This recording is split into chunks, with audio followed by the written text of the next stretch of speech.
Have you ever read an antagonist so evil that you wondered who hurt them to the point that they sneezed out all their humanity? Well, those antagonists aren't realistic or intriguing. Which is why we're going to discuss how you can properly flesh out your antagonist.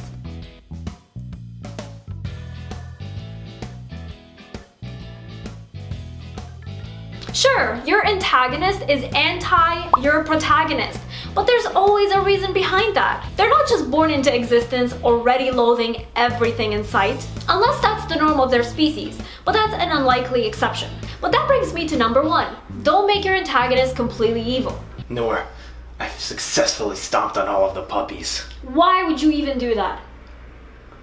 Hey author, why am I doing this? What? Oh, you don't know? Okay. I don't know.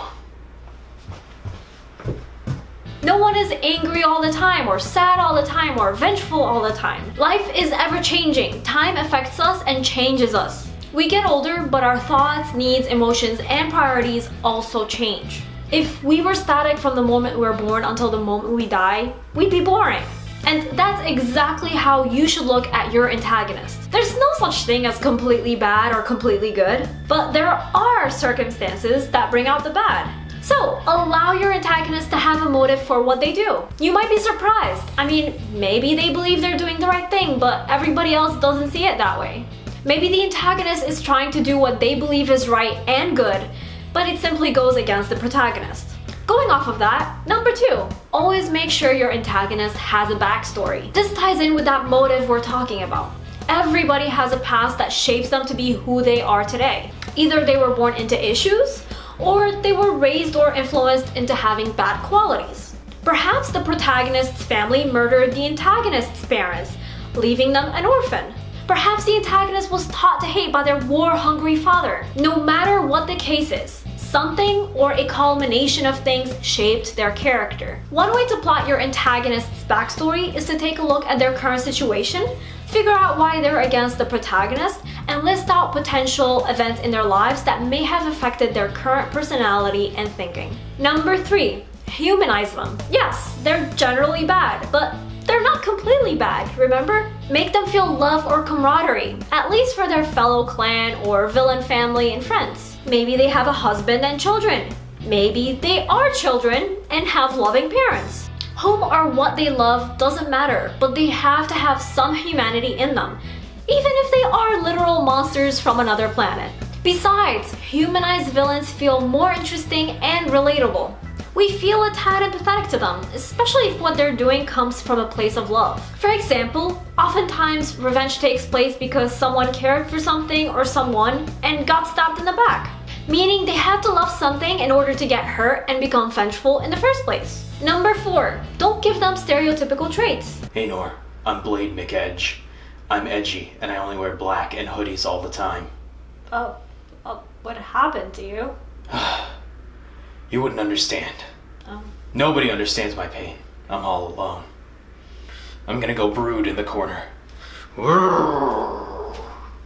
In older movies and books, the villain nearly always smoked a lot of cigarettes, drank a lot of alcohol, and had a gun and lots of tattoos. And while a bad person can have these stereotypes don't make a person bad. There are more good people with these exact traits than there are bad ones. For instance, tattoos used to be seen as dirty or bad in older times. But nowadays, a lot of people have them just for artistic expression. Does that make them bad? Not at all. Physical traits definitely give a character uniqueness, especially when combined with behavior. But these things alone do not indicate evil. So don't write something like, this person drinks and does drugs and that's why they're bad. Rather, you can elaborate by saying, maybe it was alcoholism and his addiction to drugs. Or maybe he had turned to those vices to tame the anger inside his chest. Whatever the case, he couldn't help but strike his boy every night. Here, we mention those stereotypes, but also indicate that they're not the sole reason for the antagonist's horrendous actions. Now, of course, there are always exceptions to this rule. For example, in my novel Divinity Falling, the antagonist is Lucifer, the Lord of Hell. Having an angelic background, because he's a fallen angel, makes him good looking. However, because he has spent a large chunk of his existence in hell with a distorted soul, his eyes are pitch black and his teeth are rotten. In a sense, they are a stereotype of a bad man. By making him repulsive, I gave him a stereotype. Nevertheless, I also made him seductive and charming. I gave him strength and power, but also this vast need to be loved. And by doing that, I shaped him into a realistic villain. He's not a cardboard image of a bad guy. Yes, he's dreadful and morally disgusting, but he does have a motive and some remains of humanity. In the end, you always want a multi-layered character, one that feels as real as you and me. Number 5.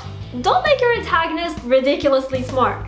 So smart, in fact, that they never make a single mistake. Does that sound realistic to you? No! Everyone makes mistakes, even smart people. Let their plans backfire sometimes because of an unexpected element. Perhaps they had everything figured out, but their minions aren't as bright or as invested in their plan as they are. A show that does this super well is La Casa de Papel, or Money Heist. Am I saying it right? La Casa de Papel? La Casa de Papel. La Casa de Papel. They're adding in like an A when it's just de. La Casa de Papel. Papel. Papel. Papel. Yeah. Papel. Say it. La Casa de Papel. You're still adding an A on the E. Papel. Papel. So you're going papel. Papel. Papel. Papel. La Casa de Papel. Yes. A show that does this super well is La Casa de Papel. Was that correct? No.